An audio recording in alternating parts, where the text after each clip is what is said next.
Buenísimo. Qué tremendo, qué tremendos tiempos los que podemos vivir en la presencia de Dios. En verdad, yo creo que algo que debemos honrar, más allá del conocimiento y todo esto que tenemos, es como la sensibilidad de los ministros. En serio, sentía honrarlos a los que estaban ministrando, a Vicky, Andy, Esteban, Jonathan y Andrés, porque en serio gracias, porque nos permiten entrar en la presencia de Dios y acercarnos al corazón de Dios. Cuando estaba pensando o estaba orando sobre lo que el Espíritu quería hablar en esta mañana, Dios me dio una visión. El Espíritu Santo me permitió ver algo. Y veía como había algo blanco y había como un huequito, y como que empezaba a salir de ese huequito basura. Y le pregunté al Espíritu como: Espíritu Santo, ¿qué significa lo que me estás mostrando? Y él me decía como: yo quiero sacar la basura de sus corazones. Y cuando nos acercamos a conocer a Jesús, a conocer su carácter, a saber quién es Él en profundidad, hay algo inevitable que sucede, y es que la basura que contamina nuestro corazón empieza a salir afuera. Y siento que esta mañana y que estos tiempos en la presencia de Dios, estos devocionales, son momentos en los que el Espíritu va a traer palabra, pero para que nuestro corazón sea limpio. ¿Sí? Veía algo blanco y eso era como la novia de Cristo. ¿Sí? Recordaba Apocalipsis 19 cuando dice: y la novia se ha vestido de lino fino, blanco y limpio. ¿Sí? Y siento como Dios nos está sumergiendo en una temporada para conocer su carácter, pero como el carácter de Cristo también purifica nuestro corazón, también lo limpia, como la basura está saliendo.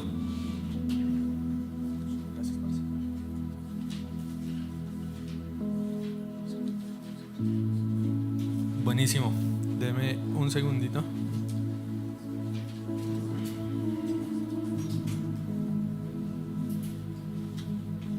Bien.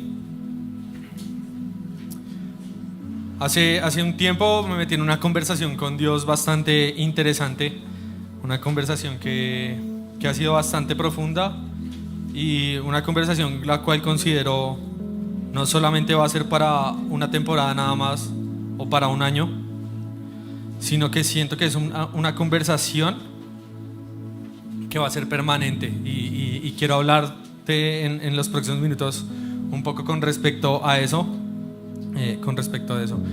El año pasado yo estaba normal, ¿sí? Como que hace un par de años yo había decidido empezar a leer la Biblia, leérmela completa. Yo dije: me la voy a leer en un año termino y ¿sí? Coroné, me leí la Biblia. Y el año pasado duré como 2 años, en verdad. El año pasado la terminé, como que me dediqué, me faltaba la mitad, como a mitad de año me dediqué a leer. Y terminé la Biblia. Llegó el 31 de diciembre y obviamente uno se proyecta, uno piensa cosas, el Espíritu habla. Y sentí un desafío muy fuerte de parte de Dios hacia mi vida, y era como: ¿te vas a conformar solamente a conocer algo de la Biblia? ¿Te vas a conformar a haber leído esta carta que yo te dejé una sola vez? Y el Espíritu me desafió y dijo: este va a ser el año en el que, como nunca antes, vas a leer la Biblia. Y digamos que respondiendo a eso me desafié, y les comparto mi desafío también como para motivarlos y que puedan tomar como desafíos radicales junto con el Espíritu. Me desafía este año leerme 3 veces la Biblia. Ya voy en la mitad de la primera, a finales de este mes termino y empiezo nuevamente, ¿sí? Es un desafío de permanecer en las Escrituras, y me ha llamado demasiado la atención. Como que durante muchos años he conocido de Dios, he tenido entendimiento, he profundizado en tantas partes de la Biblia, pero cuando empiezo a comprender el paso a paso de todo, es como que una parte de todo se me empieza a desbloquear. Y hay algo muy importante, y es que debemos comprender qué es lo que nos ha traído a este punto, ¿sí? La palabra nos enseña a comprender qué es todo aquello que me ha traído a este punto de mi vida. Quiero que ahí repitas después de mí: debemos comprender. Están dormidos.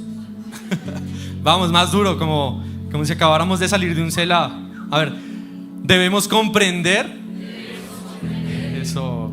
¿Qué es lo que nos ha traído a este punto de la historia? Amén. ¿Sí? Debemos comprender cómo es que llegamos acá. ¿Sí? Nosotros no llegamos a este punto porque sí, como que surgió una casualidad y llegamos, sino que hay cosas puntuales que sucedieron para que llegáramos a esta temporada. ¿Sí? Quiero preguntarte, que te respondas ahí, ¿cómo llegaste a este punto? ¿Cómo en este momento estás acá sentado en Basilea? ¿Sí? Personalmente les comparto un poco cómo llegué yo acá. ¿Sí? Entonces, yo estoy acá, pero han pasado años donde yo he profundizado en la palabra, también me preparé en misión. Hace muchos años una persona me predicó de Jesús y mi corazón fue transformado, y de ahí para atrás yo no creí en Jesús. Pero ahí no es el final del inicio de mi historia. Y me gusta pensarlo mucho más allá, ¿sí? El evangelio llegó por una persona que conocí, pero cómo esa persona conoció y cómo Colombia terminó conociendo. Cómo llegó el cristianismo a Colombia, cómo llegó el cristianismo o el conocimiento de Jesús a América. ¿Sí? Después vamos allá a Europa cuando la iglesia católica empezó a crecer. Sí, que también habían cristianos así loquitos que empezaban a clamar para avivamiento. Y más atrás vemos a la iglesia primitiva, y pareciera que ese también es nuestro comienzo, pero hay mucho más que eso. ¿Sí? Encontramos a los apóstoles predicando el evangelio. Todavía no ha empezado nuestra historia. Jesús, que es parte importante de nuestra historia, pero ahí tampoco empieza. Pero cuando agarramos la Biblia, cuando agarramos este libro hermoso, logramos comprender nuestra historia. Y nuestra historia se remonta mucho más atrás. Se remonta al momento en el que Dios hizo la creación, momento en el que Dios formó a Adán y Eva.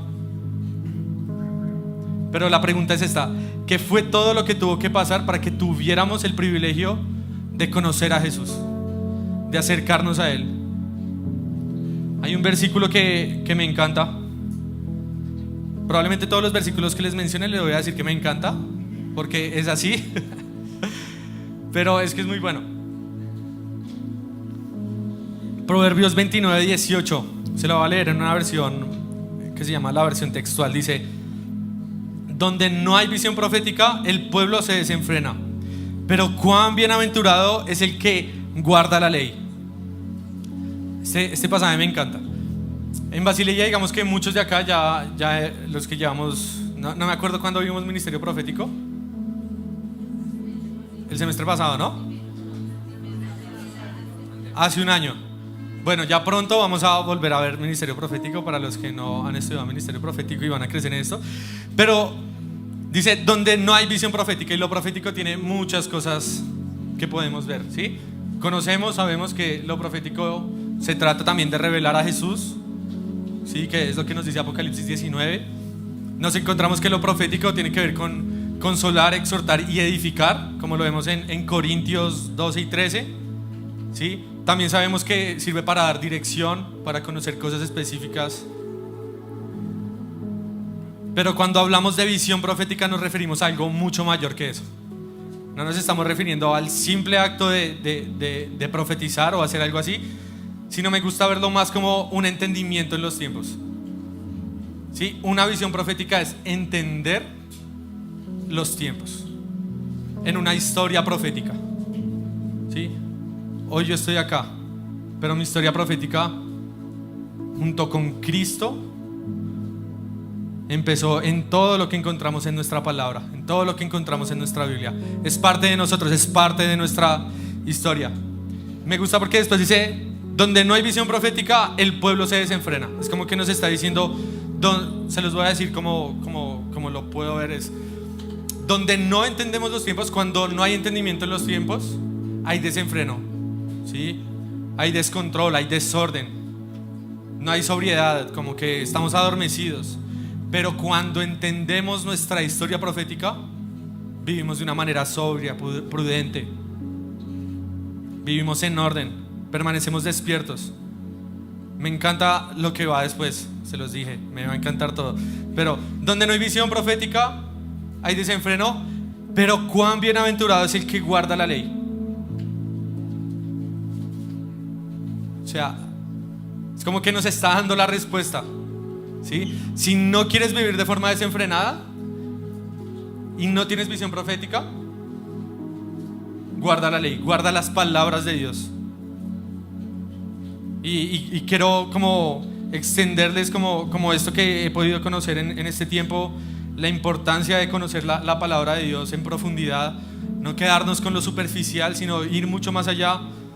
Se lo digo como nunca antes en mi vida. Hoy es como que mi vida ha sido revolucionada por la palabra de Dios, ¿sí? Y no importa el rol que tengas, no importa si eres evangelista, si eres profeta, si eres pastor o tienes una carga hacia alguno de estos, o eres maestro, que el maestro pues ya debe estar ahí. Pero todos, absolutamente todos, tenemos una responsabilidad, y es honrar lo que Cristo nos dio. Cuando no entendemos los tiempos, entonces nos perdemos. Pero cuán increíble es que estemos ubicados. No sé a cuántos de acá, yo no sé, a mí me ha pasado, pero a cuántos de acá nos ha pasado que nos perdemos en la ciudad o en algún lado, en un centro comercial, no sé, ¿sí? A mí me ha pasado. Les cuento una historia muy graciosa. En su momento fue un poco desesperante. Hace como año y medio más o menos, yo estaba en Buenos Aires, Argentina. Estaba para el matrimonio de mi amiga Vicky y Andy, y estábamos en la capital, estábamos en la ciudad. Yo soy barbero, me apasiona la barbería, y yo estaba en un taller de barbería ese día, y mi celular se estaba quedando sin pila, estaba muy corto de pila. Entonces tuve que salir antes, yo tenía que reunirme con unos amigos, ellos me mandaron la ubicación para yo llegar. Y cuando llegué por el tren, faltaban como unas 4 cuadras para llegar, unas 5 cuadras más o menos. Y yo salí y saqué mi celular y me metí a Google Maps. Y ahí me ubiqué, sabía dónde estaba y sabía a dónde tenía que llegar. Entonces yo cogí el Google Maps y dije, bueno, me intenté ubicar. Yo dije, bueno, no es una ciudad que conozco, no sé nada de acá, no sé cómo se llaman las calles, pero sé que si estoy acá, esta calle se llama X. Ahí decía el nombre, había un palito y decía el nombre. Yo decía, entonces tengo que caminar un par de cuadras hacia allá. Y empecé a caminar un par de cuadras hacia allá, porque ahí después tenía que girar otra vez. Pasaron 2 cuadras, yo saco mi celular y miro, y me di cuenta que estaba 2 cuadras más lejos, ¿sí? Entonces tenía ese GPS de Google Maps. Yo dije, ok, no me estoy acercando, sino me estoy alejando, es para el otro lado. Me di la vuelta, empecé a caminar, el celular estaba muriendo. Gloria a Dios, alcancé a llegar. Pero eso es la Biblia en nosotros, eso es la Biblia para nosotros, es como nuestro GPS. Es aquello que nos muestra el destino, es aquello que nos muestra a dónde vamos, ¿sí? No solamente eso, sino que nos muestra también dónde estamos. Cuando tú pones una ubicación en Google Maps, sabes a dónde vas a llegar, pero sabes dónde estás, ¿sí? Aunque te alejes, sabes dónde estás, pero siempre tienes claro el destino. Eso es nuestra Biblia. La Biblia es nuestro GPS espiritual, ¿sí? Que nos direcciona al propósito de Dios para nuestras vidas. Y esto también tiene que ver con entender toda nuestra historia. Tenemos que saber no solamente dónde estamos y hacia dónde vamos, sino también de dónde venimos.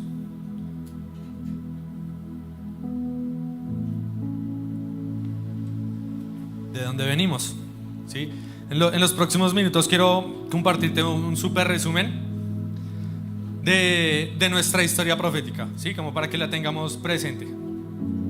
Dios hace la creación, pasan los días, Adán y Eva caen, se alejan de Dios y empieza a pasar el tiempo. Llegamos a Noé, ¿sí? Un hombre justo en su generación. Dios confía en él, le muestra su plan y él en fe empieza a obedecer a Dios. El diluvio, después digámoslo así, como la nueva creación.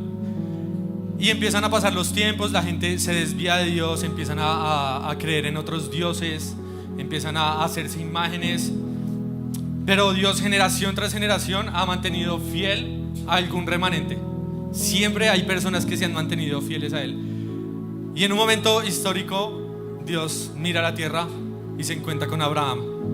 Y yo me puedo imaginar a Abraham allá como con toda la idolatría que podría haber en la ciudad, diciendo como: Dios, tú eres el verdadero Dios, yo en ti confío. Y Dios viendo el corazón de Abraham y diciendo: ok, tú eres un hombre digno de confianza. Y se le acerca y le dice: hey, Abraham, sal de la tierra donde estás y de tu parentela y vete a la tierra prometida que yo te daré. Me imagino a Abraham saliendo, obedeciendo a Dios, ¿sí? No sé si hay algunos de acá, varios seguramente, hemos salido de nuestra tierra y sabemos lo mucho que cuesta, ¿sí? Vicky lo sabe más que nadie, ¿sí? Yo me imagino cuánto le debe estar aún costando en este momento estar lejos de su familia.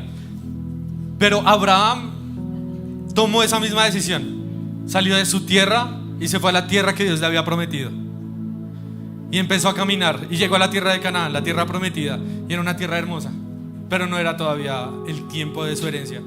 Y empiezan a pasar los años, me imagino a Abraham allá como con Isaac, con Jacob, diciéndoles: hey, hay una herencia, Dios nos prometió una tierra prometida, pero esta tierra prometida no es lo que nosotros pensamos.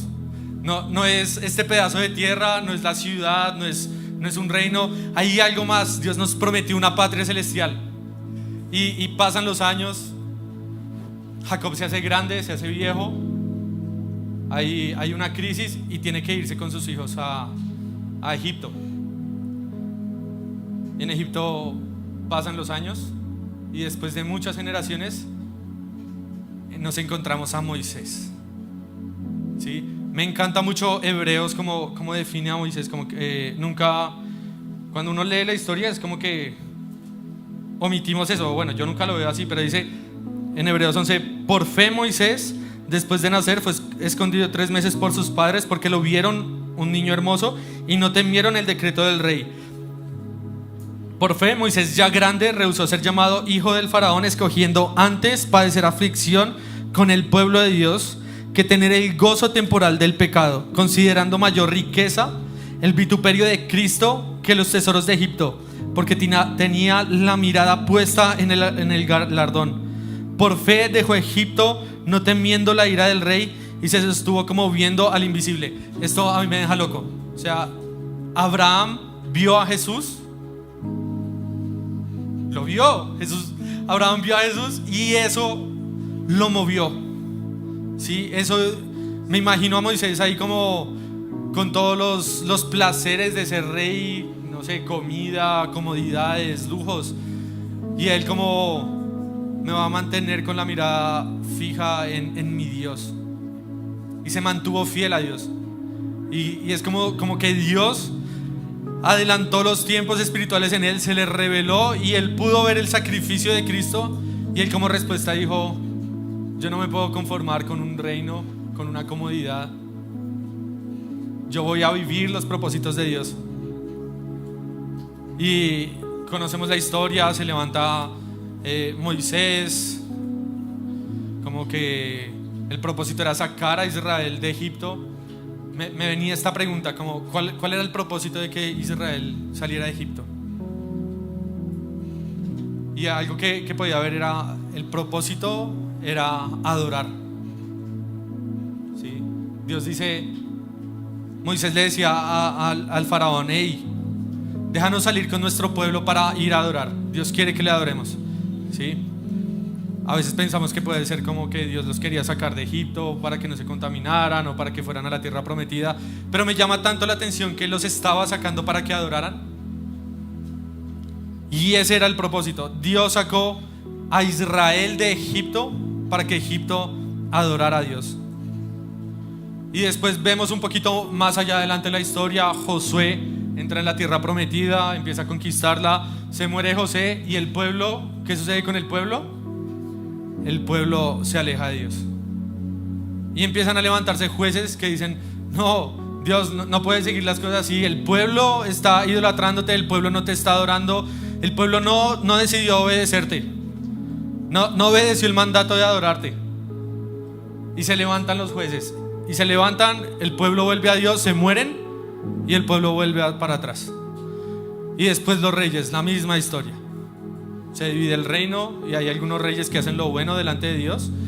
Israel vuelve al corazón de Dios, pero se muere el rey y la generación se echa para atrás.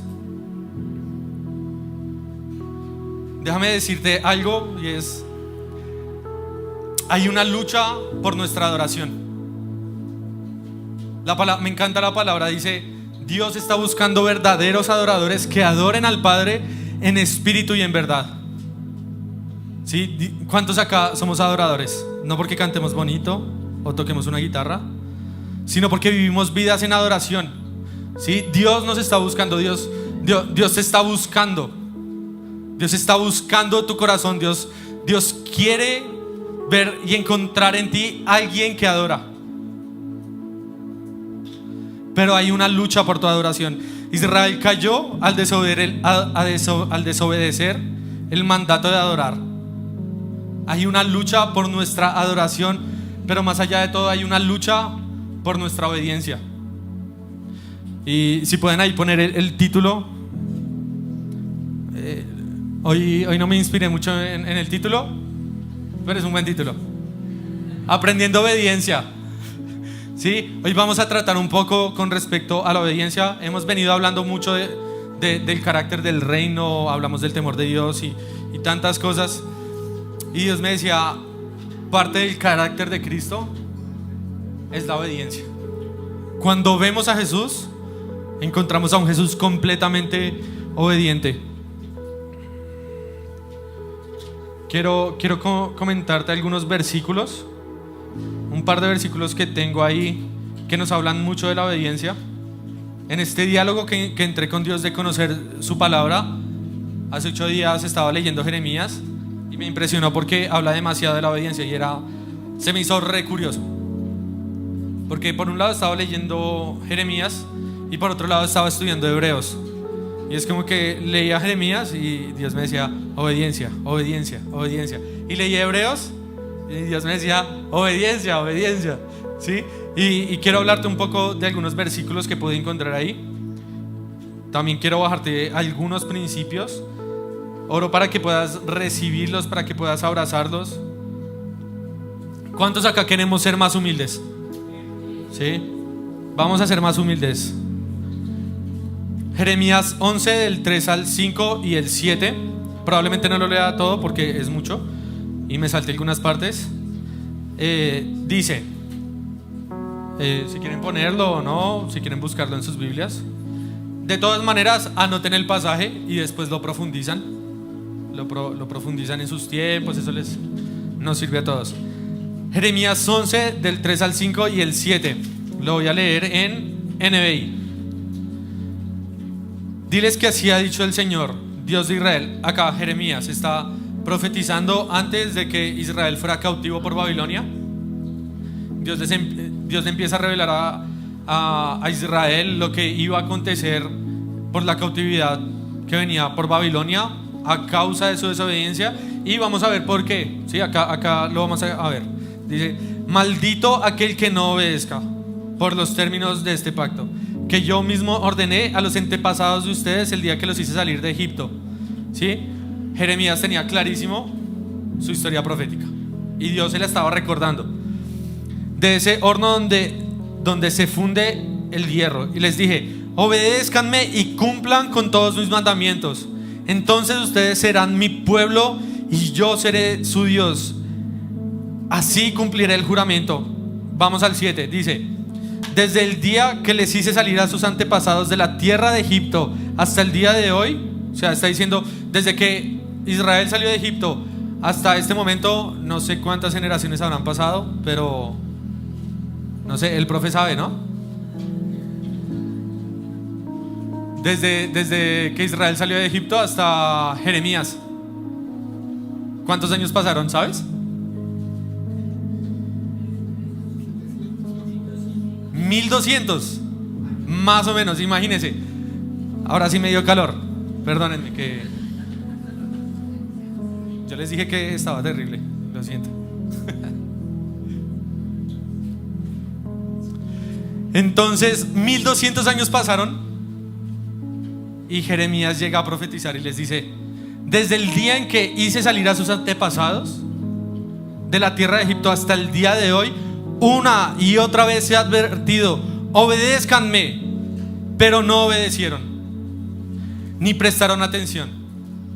Una y otra vez durante 1200 años Jesús les dijo: obedézcanme. Yo digo, Jesús es una persona muy paciente. Dios es muy paciente.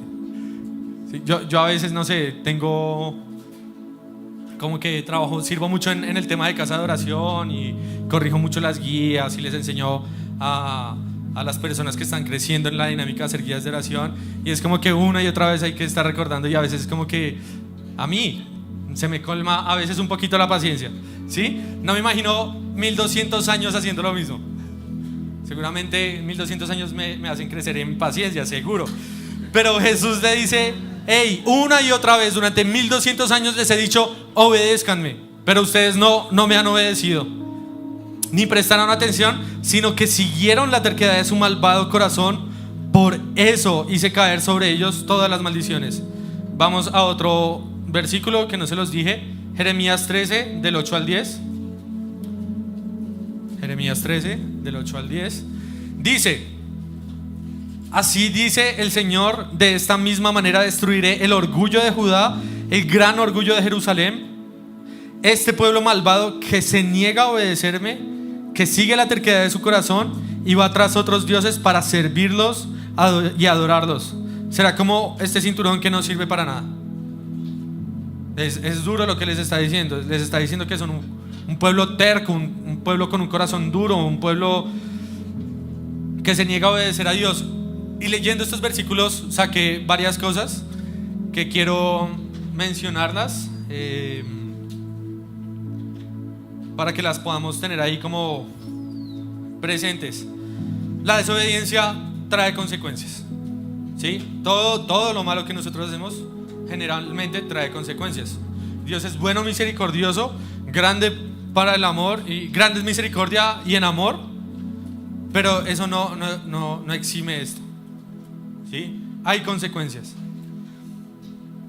¿Y qué tan pronto somos nosotros para, en este caso, obedecer? ¿Qué tan pronto somos obedeciendo? Algo que sentía muy fuerte es como Dios nos está levantando como una generación íntegra, pero también como en medio del levantamiento de esta generación íntegra nos está haciendo personas que honran la autoridad, pero no solamente la autoridad de Dios, sino nuestras autoridades cercanas, ¿sí? Dios está redimiendo nuestro corazón con respecto a la autoridad, en cuanto a someternos, a sujetarnos a nuestras autoridades. Y quiero hablarte de lo siguiente, que lo vimos ahí arriba, pero voy a hacer un poquito, voy a recordártelo nuevamente, porque no es para olvidar, ¿sí? Hebreos también dice: cuando escuchen la voz de Dios, no endurezcan su corazón. Israel no adoró a Dios porque endureció su corazón, aunque Dios le había dicho algo. Así que toma estas palabras, ¿sí? con el espíritu. Si estás tomando apuntes, si no, hazte una autoevaluación con el espíritu. Me encanta cuando entro con el espíritu y empiezo a preguntarle cosas de mi corazón y empiezo a escribir, porque todo queda ya documentado. Si lo pienso, se me olvida. Pero quiero animarte que empieces como en este momento, junto con el espíritu, a autoevaluar tu corazón con respecto a la obediencia, y te determines a romper con todo lo que anotes, todo lo que sea desobediencia, falta de sujeción, que empieces a romper con todo eso. Por un lado dice: desobedecer acarrea maldición, ¿sí? Dice Jeremías 11:3: maldito aquel que no obedezca. Para mí esto es re duro, ¿sí? Yo quiero vivir una vida en bendición, quiero vivir una vida bendita. Eso no quiere decir que no vaya a tener problemas, pero sí quiere decir que voy a tener una relación más profunda con Dios, una relación que permanece ahí. ¿Qué te está diciendo Dios en este tiempo? ¿A qué te está costando decirle no a Dios? Desobedecer acarrea maldición, pero obedecer acarrea bendición. Dios cumple sus promesas a quienes le obedecen. Dios dijo que iba a revelar su gloria, pero te dice que perdones, derrama perdón. Dios desea que le obedezcamos, es un deseo muy fuerte en su corazón. Dice: obedézcanme y cumplan todos mis mandamientos. Es como lo que Dios le está diciendo por medio de Jeremías al pueblo: hey, obedézcanme. La desobediencia revela un corazón terco, arrogante y orgulloso. Todos acá levantamos la mano cuando queríamos ser humildes. Ahora estamos haciendo esta autoevaluación. Y la obediencia es terquedad, es orgullo, es arrogancia.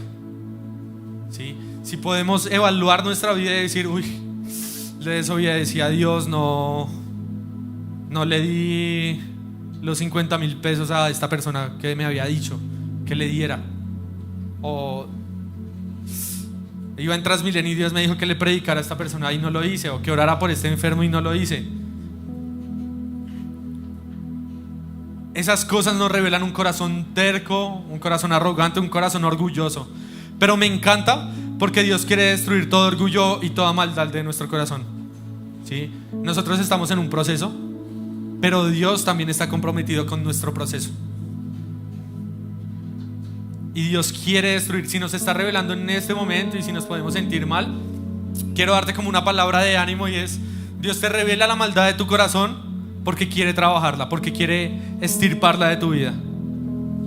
Así que todo lo que está saliendo, que pueda ser difícil, que entiendas que realmente es el Espíritu revelándolo porque quiere sacarlo de tu vida. La desobediencia es un problema de adoración.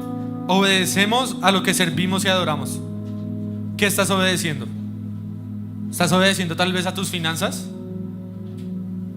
De pronto no diezmo porque pierdo, no sé, 200,000 pesos.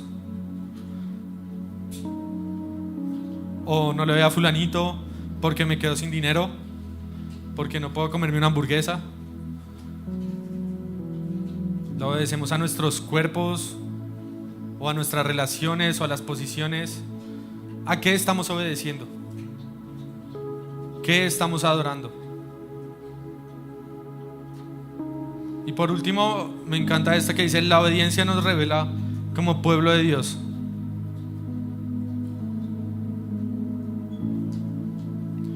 Se me perdió ya.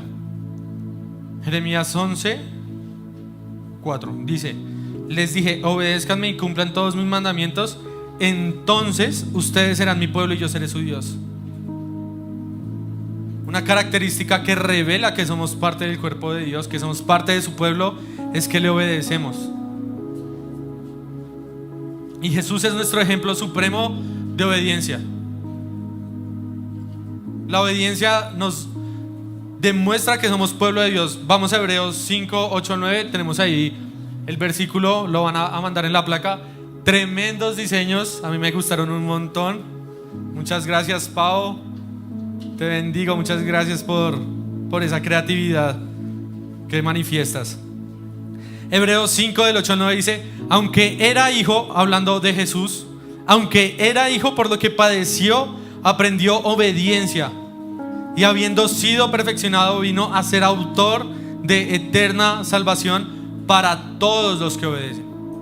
O sea, Jesús ¿qué? Se me fue. Es autor de eterna salvación para todos los que le obedecen. Cuando nos unimos a Jesús, la obediencia no es negociable. No se trata si te gusta algo o si no te gusta. No se trata de tu comodidad, de tus placeres. Se trata del Dios, de Dios que conoce tu historia y que sabe qué es lo que te conviene y qué no, y hacia dónde te está llevando.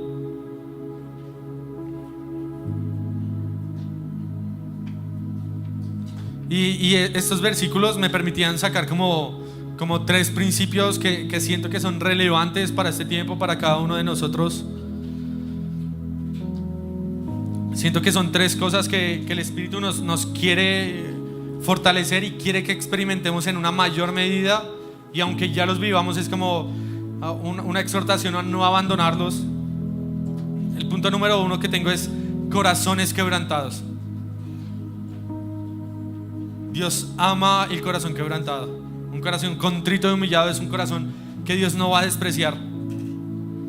Hebreos 5:7, un versículo atrás del versículo que ya dijimos, dice, refiriéndose a Jesús, dice: quien en los días de su carne, habiendo ofrecido ruegos y súplicas con gran clamor y lágrimas al que podía rescatarlo de la muerte. Jesús estaba viviendo el momento más difícil de su vida y estaba quebrantado, estaba llorando, estaba con un corazón quebrantado, estaba diciéndole a Dios: Dios, si es posible, pasa de mí esta copa.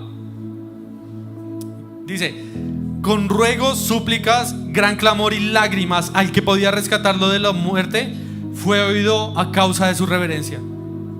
El carácter de Cristo es un carácter quebrantado. El carácter de Cristo en nosotros se evidencia por medio del quebranto.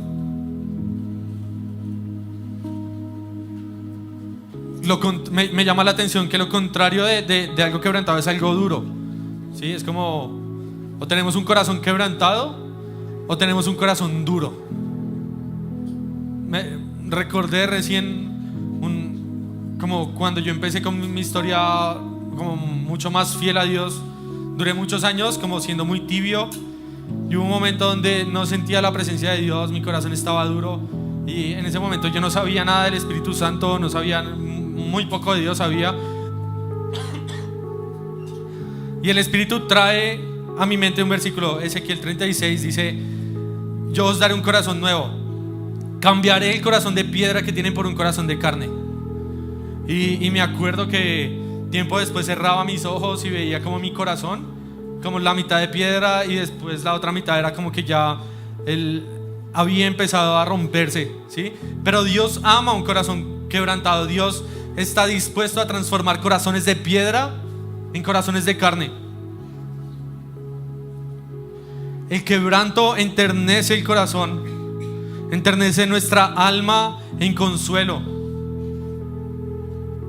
Si no vivimos quebrantados, Señor, danos un corazón quebrantado, y no paremos de orar hasta que esto suceda. Un corazón quebrantado nos alinea con la adoración celestial, hace que Dios sea puesto en su lugar sobre nuestro corazón, y entonces, como tenemos un corazón quebrantado, un corazón tierno, un corazón que se parece al de Jesús, entonces obedecemos.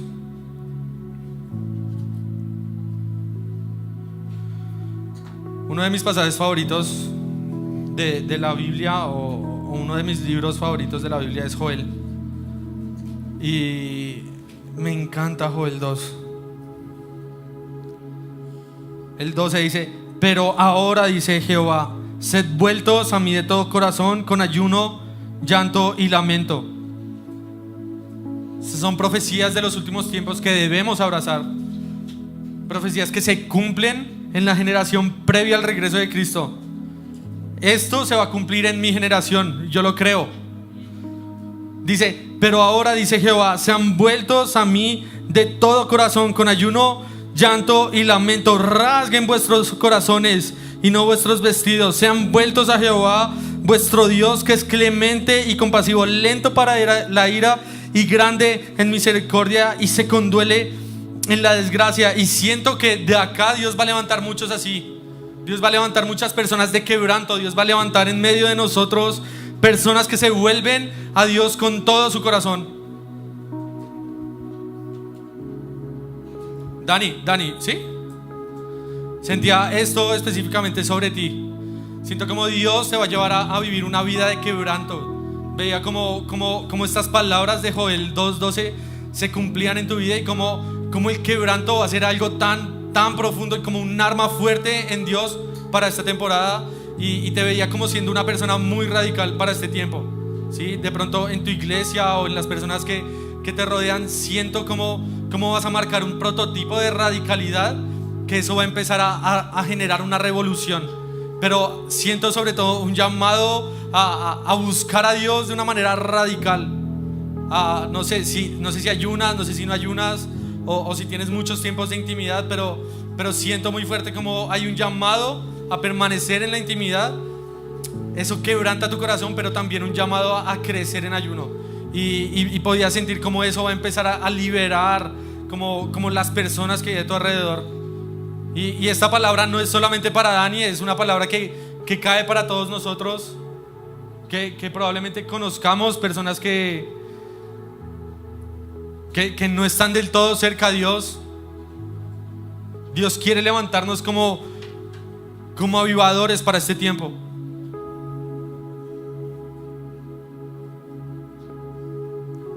Vamos al punto número 2 y hablamos un montón de este punto hace 15 días. Temor reverente, pero siento como el Espíritu quiere recalcarlo y enfatizarlo. Cuando escuchemos la voz de Dios, no endurezcamos nuestro corazón. Quien en los días de su carne, dice Hebreos 5:7, habiendo ofrecido los ruegos con súplicas, gran clamor, lágrimas al que podía rescatarlo de la muerte, fue oído a causa de su reverencia.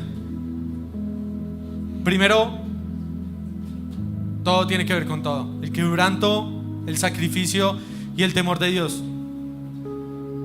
Cuando tememos a Dios, es como que hay una gracia mayor para ser escuchados por causa de nuestro temor en medio de los procesos difíciles, en medio del dolor. Y siento tan fuerte que Dios está enfatizando el temor de Dios en nosotros en este tiempo.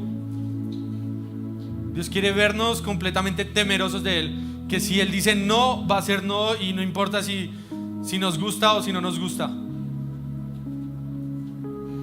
Es tiempo de obedecer a Dios aunque queramos o no queramos, aunque nos cueste, aunque nos cuesten nuestros gustos, aún si tenemos ideas de nuestro llamado, de nuestro propósito, de nuestra asignación, aunque el temor de Dios nos cueste lo que Él nos ha dicho, Él lo va a hacer mucho mayor. Un sacrificio sin temor de Dios nos hace religiosos e idólatras. Israel, lleno de ritos, lleno de cultos y sus sacrificios, sí, que obedecen a Dios en eso, sí, pero no van más allá de la religiosidad. Hacen cosas que para Dios no tienen tanta importancia como otras, ¿sí? Y siento que hay un molde que muchos de acá debemos romper. Dios quiere dar un vino nuevo, pero tenemos que romper esos sobres viejos que nos impiden obtener lo nuevo. El quebranto llega cuando tenemos temor de Dios, ¿sí? Joel 2 no se cumplirá en una generación que no le tema. Jesús viene en una generación donde todos tienen temor reverente por Él. Y viene ese tiempo, y por eso creo que es tan relevante el temor de Dios en este tiempo, porque si queremos ver a Dios reinando, tenemos que llenarnos del temor de Dios. En los últimos tiempos muchos se alejarán de la fe, dice la palabra. Muchos apostatarán. Me pregunto cuánto temor de Dios habrá en ellos. Sí hay, pero siento que hay un llamado sobre nosotros a crecer en temor de Dios, a permanecer en su palabra, a conocer, a profundizar en la palabra, a conocerla en profundidad. El temor de Dios nos permite ver las circunstancias actuales, aunque nos duela el quebranto. Es como que eso mismo trae transformación. El temor, cuando crecemos en temor de Dios, es como que nos dolemos.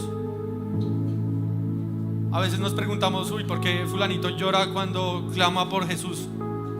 ¿Por qué fulanito llora por Israel?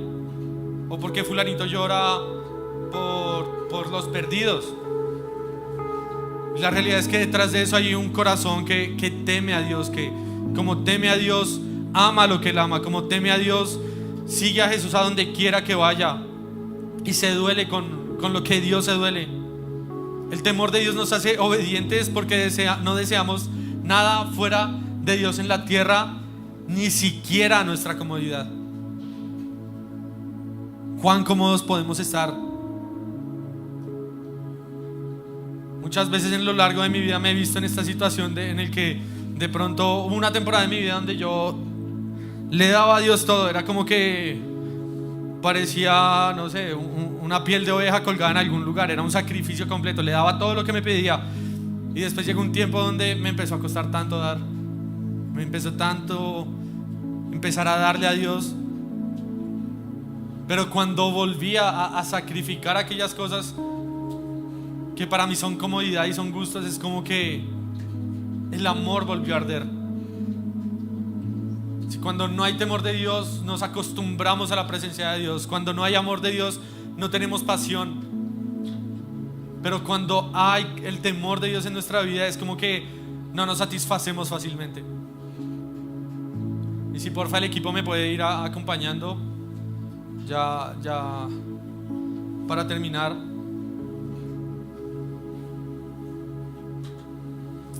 Si me puedes poner ahí el versículo, vamos ahí al tercer punto. O si quieres poner primero el título, como te salga. Dice, sacrificio en obediencia es el tercer punto. A mí me encanta todo esto, en verdad. Aunque me duele y me ha dolido demasiado. Dice, y aunque era hijo, por lo que padeció, aprendió obediencia. Y habiendo sido perfeccionado, vino a ser autor de eterna salvación para todos los que le obedecen. Acá hay algo que a mí me vuela la cabeza y no entiendo. Y voy a seguir estudiando para entenderlo, pero dice, aunque era hijo, por lo que padeció, aprendió obediencia y habiendo sido perfeccionado. Es como que aún el mismo Jesús necesitaba ser perfeccionado, y eso es como, ¿qué? A mí me deja loco. Pero me encanta lo que dice, hey, Jesús por lo que padeció aprendió obediencia.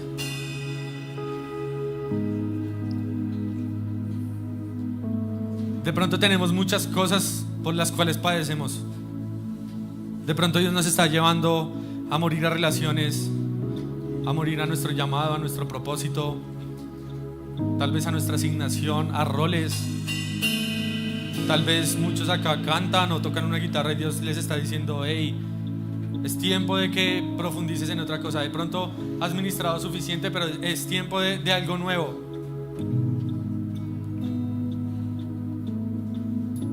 Jesús fue el primero en obedecer desde siempre. Me encanta, Jesús fue sacrificado desde antes de la fundación del mundo. Desde antes de que estuviéramos donde estamos, donde esto existiera, Dios ya había sido sacrificado. ¿Sí? Él decidió sacrificarse aún antes de que todo fuera. Él tomó la decisión. Jesús fue un sacrificio de obediencia antes de la creación del mundo, y en obediencia fue sacrificado. Jesús decidió obedecer el plan de redención. Siendo Dios, obedeció al Padre para hacerse inferior a los ángeles. Jesús obedeció para ser inferior que los ángeles. Eso está en Hebreos. Y entre los hombres obedeció para hacerse el menor de todos. Si hay alguien que rompió con su comodidad, fue Jesús. Jesús lo tenía todo, estaba ya con Dios, con el Espíritu Santo, viviendo la familiaridad del trono de Dios, del reino. Pero nos tenía a nosotros, y es como que dijo, uy no, tenemos que hacer algo para acercarnos a ellos. Tenemos que hacer algo para compartir intimidad, para que ellos puedan conocernos, para que ellos decidan conocernos. Y Jesús dijo, bueno, tenemos algunos ángeles acá que tienen autoridad, no tanto como nosotros, pero yo me voy a decidir a ser inferior que esos ángeles para que ellos puedan tener acceso al Padre. Y nació Jesús, se negó a ser el Dios gran gobernante y se hizo un hombre, y entre los hombres decidió hacerse el más pequeño de todos, el que más servía, a fin de que nosotros acercarnos al Padre. Jesús no solo entregó su posición de Dios, sino también su posición de rey. lo entregó todo. El sacrificio de Jesús resucita en gloria cada vez que decidimos obedecerlo, cada vez que decidimos seguir su camino. Todo lo que muere en obediencia, Dios lo va a resucitar en gloria.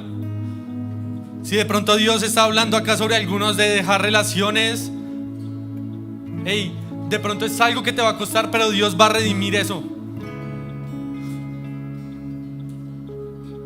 De pronto Dios nos está llamando a dejar roles, de pronto trabajo, tal vez estudio. Dios va a redimir todo eso, porque Dios es fiel, porque Él permanece, porque Él lo que ha dicho sobre cada uno de nosotros es un sí y es un amén. ¿Qué es una relación al lado de Jesús? ¿Qué es un trabajo al lado de conocer su corazón? ¿Qué es el estudio comparado a contribuir en su reino? Es como que pareciera basura, pero nos cuesta tanto. Siento que Dios hoy va a empezar a sacar esa basura de nuestros corazones. Siento que ya lo está haciendo. Todo lo que muere en obediencia resucita en gloria. Así que, Padre, yo clamo para que tu palabra venga en este momento, Señor, y nos traspase. Señor, que tu palabra descienda sobre todos nosotros, Señor, y sea como una espada de doble filo que nos atraviesa en profundidad. Padre, yo clamo para que derrames un espíritu de convicción, de pecado, de juicio y de justicia en cada uno de nosotros. Señor, que nos hagas entender en aquellas cosas en las que no hemos obedecido, en lo que te hemos fallado. Espíritu Santo, pero también trae esas herramientas para superarlo. Señor, para obedecer a nuestras autoridades. Señor, para obedecer a nuestros líderes, para obedecerte a ti, Dios. Para obedecer así sea las leyes, Jesús. Queremos ser hallados como una generación íntegra.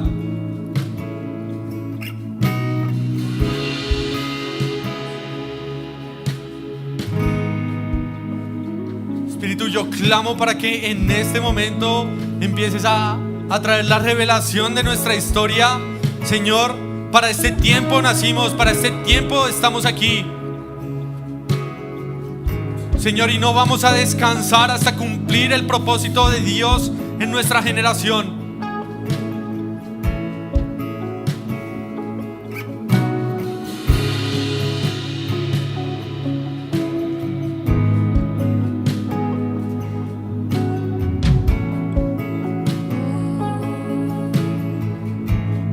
Puedo sentir como de aquí son levantadas personas de sacrificio.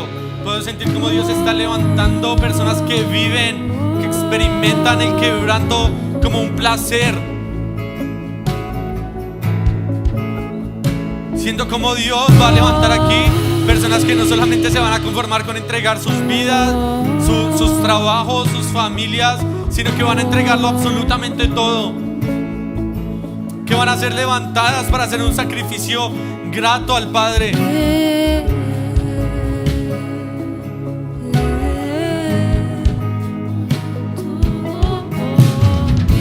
Padre, yo clamo en este momento por estos precursores. Señor, yo clamo para que tu presencia descienda sobre cada uno de nosotros, Señor, y alinees más fuerte, Señor, nuestro corazón a tu corazón. Señor, oro radicalidad sobre cada uno de nosotros. Señor, oro corazones que no negocian, Señor, con el vino de Babilonia. Oro por corazones que no se conforman al sistema actual, sino que obedecen radicalmente. Señor, derrama sobre nosotros un espíritu de radicalidad. Derrama, Señor, un espíritu de radicalidad.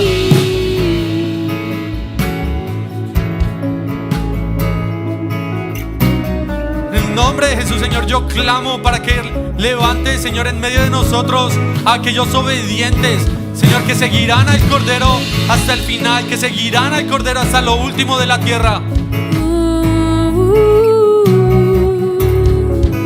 Señor, aquellos que mueren y entregan sus placeres, sus deseos, porque fuera de ti no hay un bien mayor, porque fuera de ti no hay nada más que deseemos.